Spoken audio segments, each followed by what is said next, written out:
Hello, everybody. My name is Chadi Habib. I am super happy to be with you all today. My intent today is to talk to you a little bit about the golden age of technology.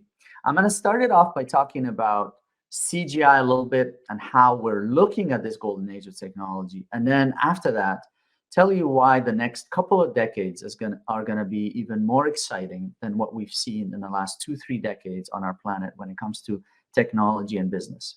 So with that, let's go ahead and get started. So why is the next wave of the next couple of decades is important? For the first time in the history of our planet, we're combining physical world with the virtual world. You can say, Shadi, the internet has been here for a long time. Absolutely, that's the virtual world. But for the first time, we're combining that virtual world with the physical world, connecting it, and even in some cases, the biological world. Think about, tracking heartbeats, tracking our all of our metrics around how we move, what we've done. And those three worlds are colliding together in the coming decades with a tremendous amount of information, opportunities, and yes, in some cases, risks that we're all going to have to navigate. And what it's going to take a lot of talent that masters many, many, many aspects of what's coming in front of us. So let's look at those concepts for a moment, and particularly how at CGI we look at these dimensions. Before we even start talking about technology, it all starts with understanding the industry. And when I talk about industry, it could be the private sector, for example, like banking, communication, telecommunication, or government. So for us, industry also includes government. Think about all the government services, whether they be healthcare services or any other government services that you consume as a citizen. And we believe that you cannot help from a technology point of view. You cannot work with clients. You cannot transform the way end consumers and citizens consume their services if you do not master those technologies. In Canada, CGI is very strong already in banking, telecommunications, and government, but we're also spending a lot of time and energy on other industries that are doing quite a bit of work to self-transform.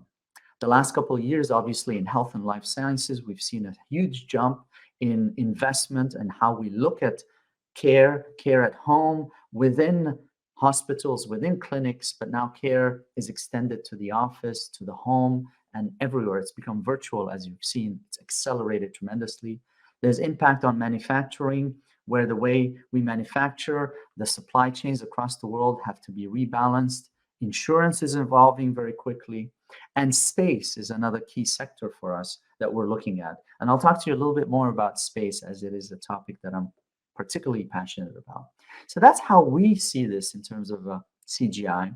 And before I jump into some of those exciting things that are happening in the coming decades and are happening today, let me tell you a little bit about who CGI works with in Canada, because often we remain a little bit of a too well-kept secret, and part of my job is to make sure we get to know a little bit more about what CGI, the great things CGI are doing with clients across the country. And in front of you here on the screen, you see a whole bunch of logos and names, both in the private sector and public sector. And I'm sure you're surprised about the fact that in support of all these clients, whether they are government clients or private sector clients, we work very closely with them to positively impact the lives of millions of citizens and customers in Canada and across the country. And I'll cover some more specific cases in the next couple of slides. So now, where I want to take you next is I want to touch on how technology touches various aspects of our life in a day-to-day fashion and just make it a little bit more tangible to you. And I want to do it, of course, in the context of CGI, because one of my tasks here today is to get you excited about who we are as a company and the values that we have, and how our members, our employees, who we call members, because they are all members and owners of CGI, every day participate in projects and activities that have a direct impact on our planet. Did you know that CGI and its members, its employees, its consultants, have supported over 1,000 missions, satellites that are still up above our heads every day, whether it is helping with the operations of those satellites or it is helping with tracking or programming different solutions, or managing cybersecurity around those satellites. Every day, through the systems of our clients and CGI, we move the equivalent of the United States gross domestic product. That's $21 trillion across our systems that are moved every day. If you're excited about energy transition and climate change, and for all of us to manage this transition that's required for our planet, CGI already, with its clients, help bring clean energy to over 40 million homes on 3 different continents. That's a really proud accomplishment for us. It's not far enough. There's a lot more work to do, but already in a tangible way, technology helps, whether it's utility companies or distribution companies, or even the meters that are on our homes. Well, technology is converging into those supply chains to help bring clean energy to those homes. Some of you have been to London in the most recent elections, by the way. There were 8 million ballots that were managed by CGI for the London elections. I'm sharing this with you to just give you a feeling of how pervasive technology has become in our day-to-day lives. Let me give you a couple more examples, and then I'll zoom in on Canada. Here I'm giving you some global examples, but I'll zoom in on Canada in a moment. In addition to what I shared with you earlier, we work with the US government around all their passport and visa management across the world. You see some of the numbers there. In northern part of Europe, we're quite present in various parts of Europe, but in the northern part of Europe, we've used robotic process automation. So these are tools where you apply machine learning or advanced algorithms so that virtual robots can process a variety of processes that before would take a long time, would be quite painful to customers of banks. Well, now they're automated and they can reduce costs by 50%, make it simpler for the end consumer to bank or to use those services. And even in the food industry, CGI not only provides services to our clients, but we also have what we call intellectual property. Think about software, where we have software solutions combined with services that are actually involved in bringing to fruition the production of 180 million meals per year in our Nordic countries alone, by the way. And of course, we have various others. What I wanted to do in the last 2 slides is just give you a feeling how important technology has become in the day-to-day part of our lives. And now I want to come back to Canada. All of you are here in Canada. I'll come back to Canada and share with you what are some of the things that we do with some specific clients in Canada. And some of them have been generous enough to allow us to name them, and others are a little bit more anonymous. We work with cities across Canada to help enable this notion of smart cities. What is a smart city? A smart city optimizes traffic management, for example, simplifies digital licensing, simplifies the process for citizens to renew things or pay tickets, for example. Not that we want anybody to get tickets, but to simplify that entire process. And think about traffic management across the city and how you optimize it for energy, for accommodating pedestrians, for optimizing routes, for deciding where to invest in next. And the result of all of that is you create much better mobility around a city and make a city much more friendly to all its citizens. That's a tangible example of how members, employees of CGI, are working with cities to help them become smarter. Another example is this is Dynalife. Some of you may have heard of this. We talk a lot about machine learning and advanced intelligence. I'm an individual that doesn't like when some of these words are thrown around just for hype.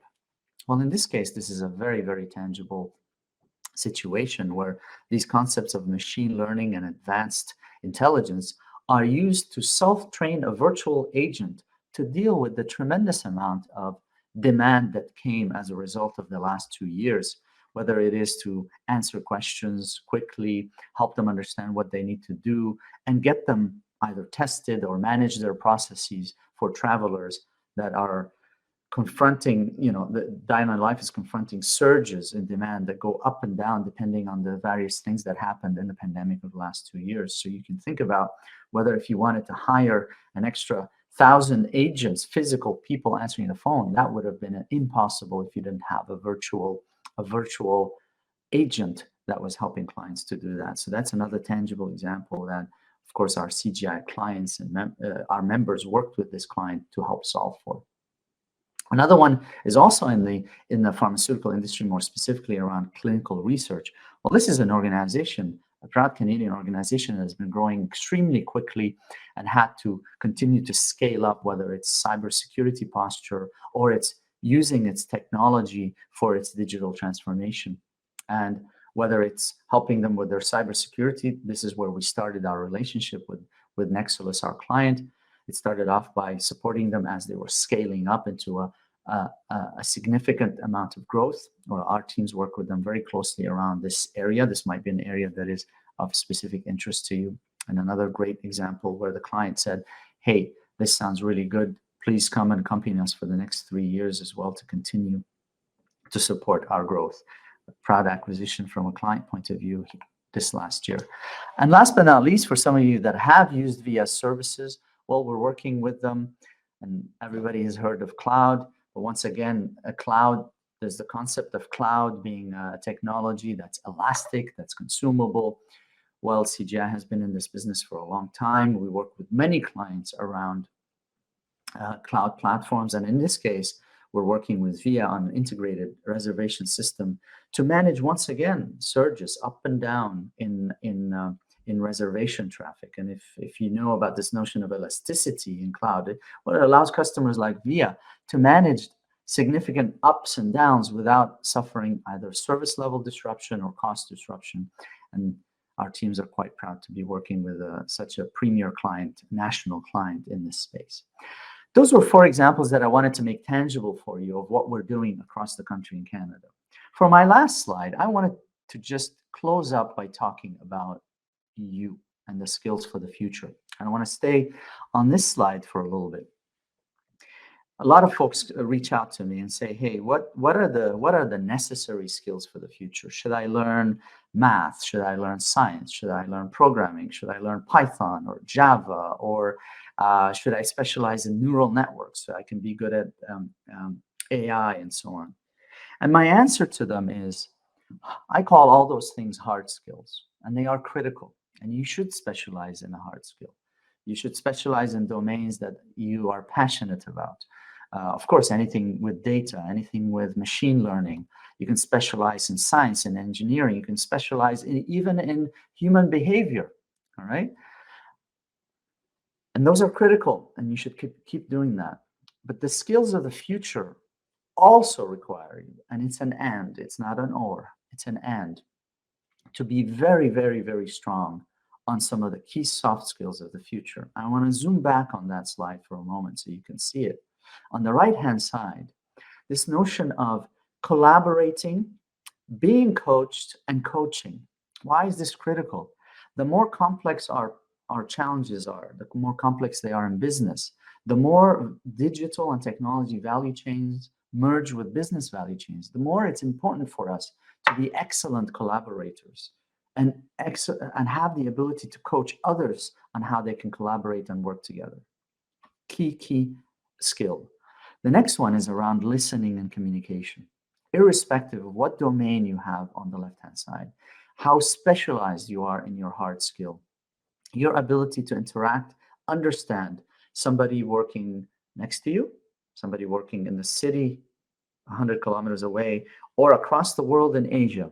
By the way, that's another interesting thing, is most of our teams are multidisciplinary teams from across the world solving complex problems and challenges for clients. And often you get a chance to interact with people from across the world. I start my morning talking to people from Asia, move into the mid-morning with folks from Europe, and finish with folks in North America. And it takes active listening and very strong communication skills in order to continue to create that synergy of working together to the benefit of our clients. The other dimension is around critical thinking and complex decision-making.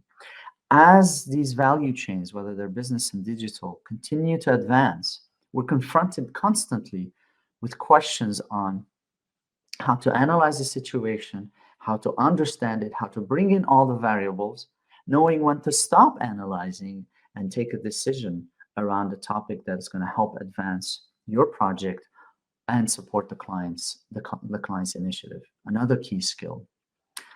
The fourth one is around emotional intelligence. You've heard about this. There's dozens of books that have been read about this. But once again, our society in the coming decades, as I said, will be confronted with a lot of opportunities, but we'll also have a lot of questions around risks and ethics and other topics. And it's going to take strong emotional intelligence for us to interact with each other, to appreciate each other, to be empathetic to the challenges of our clients and ultimately their customers and citizens in order to navigate those adjustments.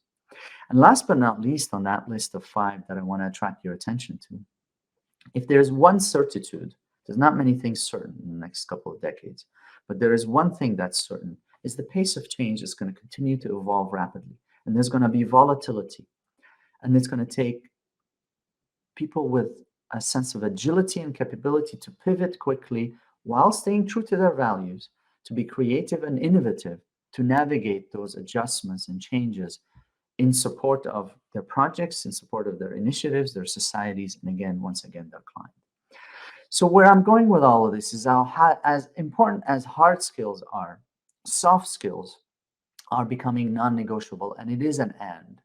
And combine those two and add this dimension, you see this little box all around, which is called lifelong learning, is because change is going to continue accelerating, is put yourself in a posture where you're never going to finish learning. There are weekends, by the way, it's a specific thing, but there are weekends where I spend some time opening up some code and playing with it. It's not part of my role, but I want to get a feel and learn something new on a regular basis. So I wanted to close my discussion with you today on those two topics. If I was to wrap up for you, the world is changing despite what we've seen in the last 10, 20 years in terms of technological transformation. We're only just getting started into the golden age of how digital value chains will merge with business value chains. And it's going to create a tremendous amount of opportunities and excitement for our clients, but also for anybody who wants to work in this space, because it's going to take talent that's not just about programming. It's going to take people that are talented in humanities, in interpersonal skills, in ethical questions and legal questions. And I am convinced that it's an extremely exciting time. And I hope that you'll all consider coming and navigating that adventure with us at CGI, and look forward to chat with you. If you do have any questions, by the way, or comments around this, please send them to us in the chat, and we'll be happy to follow up with you. Thanks for taking the time to listen to me today. I wish you a very good career lab, and hopefully we'll chat soon. Thank you so much.